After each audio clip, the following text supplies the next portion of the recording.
ಸಿದ್ದೇಶಣ್ಣ ಅವರ 74ನೇ ಹುಟ್ಟುಹಬ್ಬದ ನಿಮಿತ್ತ ಇಂದು ನಾನು ದಾವಣಗೆರೆಗೆ ಆಗಮಿಸಿ ಅವ್ರಿಗೆ ಹುಟ್ಟುಹಬ್ಬದ ಶುಭಾಶಯಗಳನ್ನ ಹೇಳಲಿಕ್ಕೆ ಶುಭ ಕೋರಲಿಕ್ಕೆ ಆಗಮಿಸಿದ್ದೀನಿ. ಸಿದ್ದೇಶಣ್ಣ ಅವರು ಲೋಕಸಭಾ ಸದಸ್ಯರಾಗಿ ಕೇಂದ್ರದ ಮಂತ್ರಿಯಾಗಿ ಅವ್ರ ತಂದೆಯವರು ಕೂಡ ಲೋಕಸಭಾ ಸದಸ್ಯರಾಗಿ ದಾವಣಗೆರೆ ಜಿಲ್ಲೆಯನ್ನು ಪ್ರತಿನಿಧಿಸಿದಂಥವ್ರು.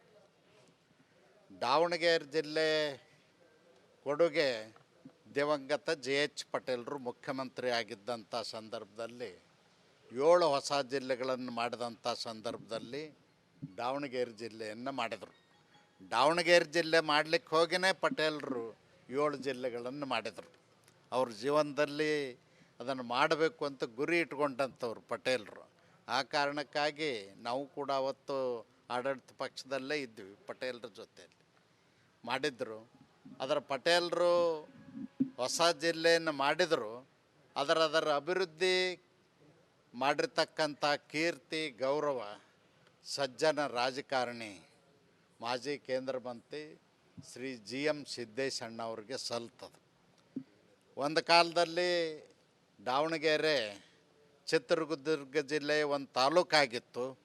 ಇವತ್ತು ದಾವಣಗೆರೆ ಹೊಸ ಜಿಲ್ಲೆಯಾಗಿ ಇಡೀ ರಾಜ್ಯದಲ್ಲಿ ಅತ್ಯಂತ ವೇಗವತವಾಗಿ ಬೆಳೆದಿರ್ತಕ್ಕಂಥ ಜಿಲ್ಲೆ. ಬೆಂಗಳೂರು ಬಿಟ್ಟರೆ ಜನ ಇವತ್ತು ದಾವಣಗೆರೆಯನ್ನು ನೆನೆಸುವಂಥ ಸ್ಥಿತಿಗೆ ಬರಲಿಕ್ಕೆ ಕಾರಣ GM ಸಿದ್ದೇಶ್ ಅವರು. ಅದಕ್ಕೆ ಈ ಸಂದರ್ಭದಲ್ಲಿ GM ಸಿದ್ದೇಶ್ ಅವರು 100 ಕಾಲ ಆರೋಗ್ಯವಂತರಾಗಿ, ಐಶ್ವರ್ಯಂತೂ ಸಾಕಷ್ಟು ಕೊಟ್ಟಂತ ದೇವರು, ಆರೋಗ್ಯವಂತರಾಗಿ ಕುಟುಂಬ ಸಮೇತ ಬಾಳಿ ಬದುಕಲಿ. ಇನ್ನೂ ಹೆಚ್ಚಿನ ಅವಕಾಶಗಳು ಅವ್ರ ಜೀವನದಲ್ಲಿ ಸಮಾಜ ಸೇವೆಯನ್ನು ಮಾಡಲಿಕ್ಕೆ ಸಿಗಲಿ ಅಂಥೇಳಿ ಭಗವಂತನಲ್ಲಿ ಪ್ರಾರ್ಥಿಸಿ ನನ್ನ ಮಾತು ಮುಗಿಸ್ತೇನೆ. ಮತ್ತೊಮ್ಮೆ ಅವರಿಗೆ ಜನ್ಮದಿನದ ಶುಭಾಶಯಗಳು. ರಾಜ್ಯದ ಹೃದಯಾಘಾತ ಪ್ರಕರಣಗಳು ಜಾಸ್ತಿ ಆಗ್ತಿದ್ದಾವೆ. ಸರ್ಕಾರ ಸರಿಯಾಗಿ ನಿಭಾಯಿಸ್ತಲ್ಲ, ವೈದ್ಯರಿಲ್ಲ, ಸರ್ಕಾರಿ ಆಸ್ಪತ್ರೆಗಳಲ್ಲಿ ವೈದ್ಯರು ಚಿಕಿತ್ಸೆ ಸಿಗದೆ ಸಾವನ್ನಪ್ತಿದ್ದಾರೆ ಸರ್. ನೋಡಿ, ಈ ಸರ್ಕಾರ ಜನರಿಗೆ ಗ್ಯಾರಂಟಿಗಳ ಹೆಸರಿನಲ್ಲಿ ಮೋಸ ಮಾಡಿ ಬಡವರ ಮನಸ್ಸನ್ನು, ಜನರ ಮನಸ್ಸನ್ನು ಕದ್ದು ಅಧಿಕಾರಕ್ಕೆ ಬಂದಂಥ ಸರ್ಕಾರ. ಇವರಿಗೆ ರಾಜ್ಯದ ಅಭಿವೃದ್ಧಿ ಮಾಡಬೇಕು, ಜನರ ಸೇವೆ ಮಾಡಬೇಕಂತಕ್ಕಂಥ ಚಿಂತನೆ ಇಲ್ಲ. ಈ ಸರ್ಕಾರದಲ್ಲಿ ಮಂತ್ರಿಗಳು, ಶಾಸಕರು ಎಲ್ಲರೂ ಸೇರಿ ಇವತ್ತು ರಣಹದ್ದ ಥರ ಅಧಿಕಾರಕ್ಕಾಗಿ ಕಚ್ಚಾಡ್ತಾ ಇದ್ದಾರೆ. ಮುಖ್ಯಮಂತ್ರಿ ಆಗಲಿಕ್ಕೆ 4 ಗುಂಪುಗಳಾಗಿ ಕಚ್ಚಾಡ್ತಾ ಇದ್ದಾರೆ. ಆಡಳಿತದ ಬಗ್ಗೆ ಗಮನನೇ ಇಲ್ಲ. ಇವತ್ತು ಸರ್ಕಾರಿ ಆಸ್ಪತ್ರೆಗಳಲ್ಲಿ ವೈದ್ಯರಿಲ್ಲ. ಅಷ್ಟೇ ಅಲ್ಲ, ಸರ್ಕಾರಿ ಕಚೇರಿಗಳು ಹೇಗೆ ನಡೆದಾವಂತ ನೋಡ್ತಾ ಇಲ್ಲ. ಇವತ್ತು ಸರ್ಕಾರಿ ಕಚೇರಿಗಳು ಈ ಕಾಂಗ್ರೆಸ್ ಸರ್ಕಾರ, ಸಿದ್ದರಾಮಯ್ಯನವ್ರ ಸರ್ಕಾರದ ವಸೂಲಿ ಕೇಂದ್ರಗಳಾಗಿದ್ದಾವೆ. ನಮ್ಮ ಕಡೆ ಉತ್ತರ ಕರ್ನಾಟಕದಲ್ಲಿ ಹೇಳ್ತಾರೆ, ನೀವು ಉತ್ತರ ಕರ್ನಾಟಕದವ್ರೆ, ದಾವಣಗೆರೆಯವ್ರು ಅಂದರೆ ಏನು ಬೇರೆ ಅಲ್ಲ, ಕಿರಾಣಿ ಅಂಗಡಿ ಇಟ್ಟಾರತ್ ಹೇಳ್ತಾರೆ, ರಿಟೇಲ್ ಶಾಪ್ ಇಟ್ಟಾರತ್ ಹೇಳ್ತಾರೆ. ಹಂಗೆ ಭ್ರಷ್ಟಾಚಾರದ ರಿಟೇಲ್ ಶಾಪ್ ಇಟ್ಟಿರ್ತಕ್ಕಂಥದ್ದು ಸಿದ್ದರಾಮಯ್ಯನವ್ರ ಸರ್ಕಾರ. ಬಹುಶಃ ನನ್ನ ಅನ್ನಿಸ್ತಾ ಇದೆ 140 ಕೋಟಿ ಜನ, 6,40,00,000 ಜನ ದಿನನಿತ್ಯ ಶಾಪ ಹಾಕ್ತಾ ಇದ್ದಾರೆ. ಜನರ ಶಾಪ ತಟ್ಟಿ ಸರ್ಕಾರ ಭಾಳ ದಿವಸ ಉಳಿಯೋದಿಲ್ಲ. ಈಗಾಗಲೇ ಕೇಜ್ರಿವಾಲ್ ಅವರು ಬಂದು ಪರೋಕ್ಷವಾಗಿ ಶಾಸಕರನ್ನ ಕನ್ವಿನ್ಸ್ ಮಾಡ್ತಕ್ಕಂಥದ್ದು ಮತ್ತು ಅವ್ರ ಅಭಿಪ್ರಾಯವನ್ನು ಸಂಗ್ರಹ ಮಾಡ್ತಕ್ಕಂಥದ್ದು ಉದ್ದೇಶ. ಮುಖ್ಯಮಂತ್ರಿ ಬದಲಾವಣೆ ಮಾಡ್ತಕ್ಕಂಥದ್ದು ಉದ್ದೇಶ.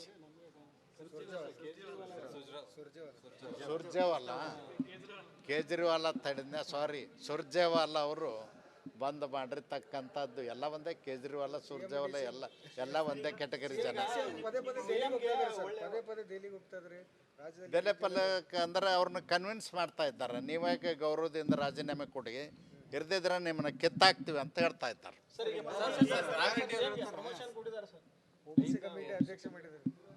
ಪ್ರಮೋಷನ್ ಅಲ್ಲ, ಇವ್ರನ್ನ ಮುಖ್ಯಮಂತ್ರಿ ಸ್ಥಾನ ಬಿಡಿಸೋದಕ್ಕಿಂತಲೂ ಮುಂಚೆ ಅಲ್ಲೊಂದು ಜಾಗ ತೋರಿಸಿದಾರೆ ಅವರು. ಹೇಳ್ತಿದ್ದಾರೆ ಸರ್ ಒಂದ್ ಕಡೆ ಅಕ್ಕಿ ಬೇಕು ಅಂದ್ರೆ ಅಕ್ಕಿ ಎಲ್ಲ ನಿಲ್ಲಿಸಿ ಅಂತ ತೊಳೆದು ಬಿಡಿ ಅಂತ ಹೇಳ್ತಿದ್ದಾರೆ ಸರ್ ಜನಕ್ಕೆ. ನೀವು ಅಕ್ಕಿ ತೊಳೆದು ಬಿಡಿ, ನಾವು ರಸ್ತೆ ಮಾಡಿ ಕೊಡ್ತೇವೆ ಅಂತ ರಾಯರೆಡ್ಡಿ ಅವರು ಹೇಳ್ತಿದ್ದಾರೆ. ಅವ್ರ ಅಕ್ಕಿನೂ ಕೊಡೋ ಶಕ್ತಿ ಉಳಿದಿಲ್ಲ, ರಸ್ತೆ ಮಾಡೋ ಶಕ್ತಿ ಅಂತೂ ಮೊದಲೇ ಉಳಿದಿಲ್ಲ. ಇದೊಂದು ದಿವಾಳಿ ಆದ ಸರ್ಕಾರ, ಆರ್ಥಿಕವಾಗಿ ದಿವಾಳಿ ಆಗಿದೆ. ಸಿದ್ದೇಶಣ್ಣ ಅವರ 74ನೇ ಹುಟ್ಟುಹಬ್ಬದ ನಿಮಿತ್ತ ಇಂದು ನಾನು ದಾವಣಗೆರೆಗೆ ಆಗಮಿಸಿ ಅವ್ರಿಗೆ ಹುಟ್ಟುಹಬ್ಬದ ಶುಭಾಶಯಗಳನ್ನ ಹೇಳಲಿಕ್ಕೆ, ಶುಭ ಕೋರಲಿಕ್ಕೆ ಆಗಮಿಸಿದ್ದೀನಿ. ಸಿದ್ದೇಶಣ್ಣ ಅವರು ಲೋಕಸಭಾ ಸದಸ್ಯರಾಗಿ, ಕೇಂದ್ರದ ಮಂತ್ರಿಯಾಗಿ, ಅವ್ರ ತಂದೆಯವರು ಕೂಡ ಲೋಕಸಭಾ ಸದಸ್ಯರಾಗಿ ದಾವಣಗೆರೆ ಜಿಲ್ಲೆಯನ್ನು ಪ್ರತಿನಿಧಿಸಿದಂಥವ್ರು. ದಾವಣಗೆರೆ ಜಿಲ್ಲೆ ಕೊಡುಗೆ ದಿವಂಗತ JH ಪಟೇಲರು ಮುಖ್ಯಮಂತ್ರಿ ಆಗಿದ್ದಂಥ ಸಂದರ್ಭದಲ್ಲಿ 7 ಹೊಸ ಜಿಲ್ಲೆಗಳನ್ನು ಮಾಡಿದಂಥ ಸಂದರ್ಭದಲ್ಲಿ ದಾವಣಗೆರೆ ಜಿಲ್ಲೆಯನ್ನು ಮಾಡಿದರು. ದಾವಣಗೆರೆ ಜಿಲ್ಲೆ ಮಾಡಲಿಕ್ಕೆ ಹೋಗಿಯೇ ಪಟೇಲರು 7 ಜಿಲ್ಲೆಗಳನ್ನು ಮಾಡಿದರು. ಅವ್ರ ಜೀವನದಲ್ಲಿ ಅದನ್ನು ಮಾಡಬೇಕು ಅಂತ ಗುರಿ ಇಟ್ಕೊಂಡಂಥವ್ರು ಪಟೇಲರು. ಆ ಕಾರಣಕ್ಕಾಗಿ ನಾವು ಕೂಡ ಅವತ್ತು ಆಡಳಿತ ಪಕ್ಷದಲ್ಲೇ ಇದ್ವಿ, ಪಟೇಲರ ಜೊತೆಯಲ್ಲಿ ಮಾಡಿದ್ರು. ಅದರ ಪಟೇಲರು ಹೊಸ ಜಿಲ್ಲೆಯನ್ನು ಮಾಡಿದರು. ಅದರ ಅಭಿವೃದ್ಧಿ ಮಾಡಿರ್ತಕ್ಕಂಥ ಕೀರ್ತಿ, ಗೌರವ ಸಜ್ಜನ ರಾಜಕಾರಣಿ ಮಾಜಿ ಕೇಂದ್ರ ಮಂತ್ರಿ ಶ್ರೀ GM ಸಿದ್ದೇಶಣ್ಣ ಅವ್ರಿಗೆ ಸಲ್ತದೆ. ಒಂದು ಕಾಲದಲ್ಲಿ ದಾವಣಗೆರೆ ಚಿತ್ರದುರ್ಗ ಜಿಲ್ಲೆ ಒಂದು ತಾಲೂಕಾಗಿತ್ತು. ಇವತ್ತು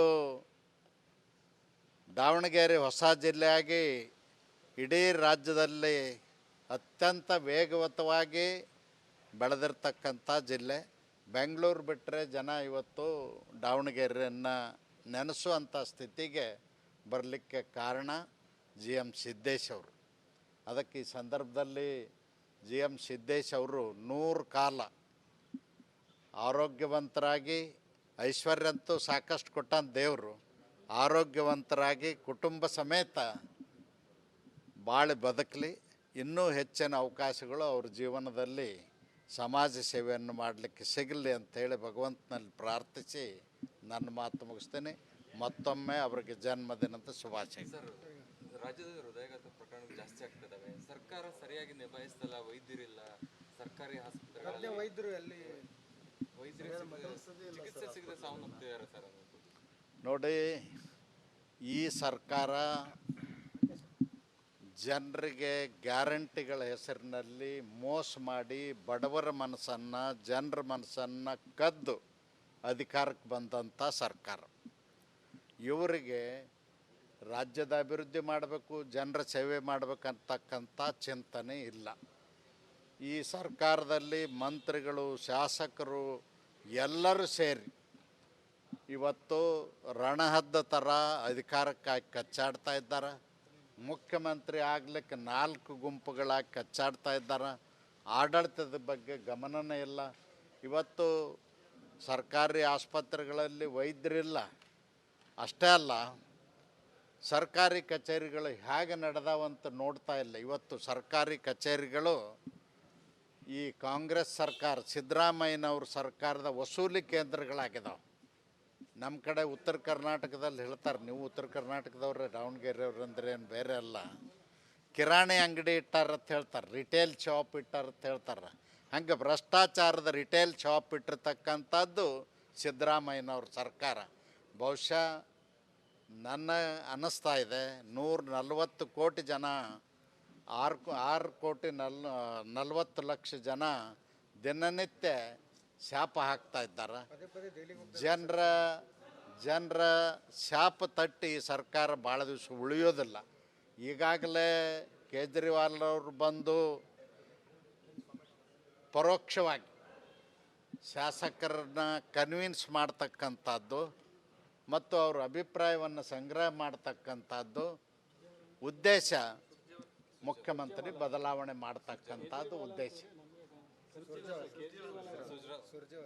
ಸುರ್ಜೇವಾಲ ಕೇಜ್ರಿವಾಲ ತಡೆದ, ಸಾರಿ, ಸುರ್ಜೇವಾಲ ಅವರು ಬಂದ್ ಮಾಡಿರ್ತಕ್ಕಂಥದ್ದು ಎಲ್ಲ ಒಂದೇ. ಕೇಜ್ರಿವಾಲ, ಸುರ್ಜೇವಾಲ ಎಲ್ಲ ಒಂದೇ ಕೆಟಗರಿ ಜನ. ಪದೇ ಪದೇ ದೆಹಲಿಗೆ ಹೋಗ್ತಾ ಇದ್ದಾರೆ ಸರ್, ಪದೇ ಪದೇ ದೆಹಲಿಗೆ ಹೋಗ್ತಾ ಇದ್ದಾರೆ. ರಾಜ್ಯದಲ್ಲಿ ಬೆಲೆ ಪಲ್ಲಕ್ಕೆ ಅಂದ್ರೆ ಅವ್ರನ್ನ ಕನ್ವಿನ್ಸ್ ಮಾಡ್ತಾ ಇದ್ದಾರೆ. ನೀವಾಗೆ ಗೌರವದಿಂದ ರಾಜೀನಾಮೆ ಕೊಡಿ, ಇರ್ದಿದ್ರೆ ನಿಮ್ಮನ್ನ ಕಿತ್ತಾಕ್ತೀವಿ ಅಂತ ಹೇಳ್ತಾ ಇದ್ದಾರೆ. OBC ಕಮಿಟಿ ಅಧ್ಯಕ್ಷ ಮಾಡಿದ್ದಾರೆ. ಪ್ರಮೋಷನ್ ಅಲ್ಲ, ಇವ್ರನ್ನ ಮುಖ್ಯಮಂತ್ರಿ ಸ್ಥಾನ ಬಿಡಿಸೋದಕ್ಕಿಂತಲೂ ಮುಂಚೆ ಅಲ್ಲೊಂದು ಜಾಗ ತೋರಿಸಿದಾರೆ ಅವ್ರು.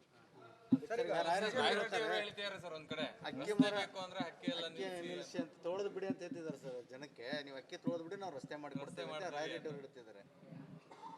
ಅವ್ರ ಅಕ್ಕಿನೂ ಕೊಡೋ ಶಕ್ತಿ ಉಳಿದಿಲ್ಲ, ರಸ್ತೆ ಮಾಡೋ ಶಕ್ತಿ ಅಂತೂ ಮೊದಲೇ ಉಳಿದಿಲ್ಲ. ಇದೊಂದು ದಿವಾಳಿ ಆದ ಸರ್ಕಾರ, ಆರ್ಥಿಕವಾಗಿ ದಿವಾಳಿ ಆಗಿದೆ.